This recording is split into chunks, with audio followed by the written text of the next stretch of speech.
જો આપણે આપણા ધર્મને જાણતા હોય ને તો ખબર પડશે કે ભગવાન માત્ર મંદિરમાં નથી, ભગવાન માત્ર મૂર્તિમાં નથી, શિષ્યના કણ કણમાં ભગવાન છે.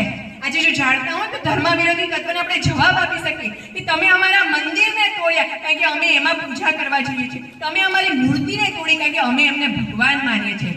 તમે ભૂલી ગયા કે અમે તો સૂર્યને પણ પૂજીએ છીએ.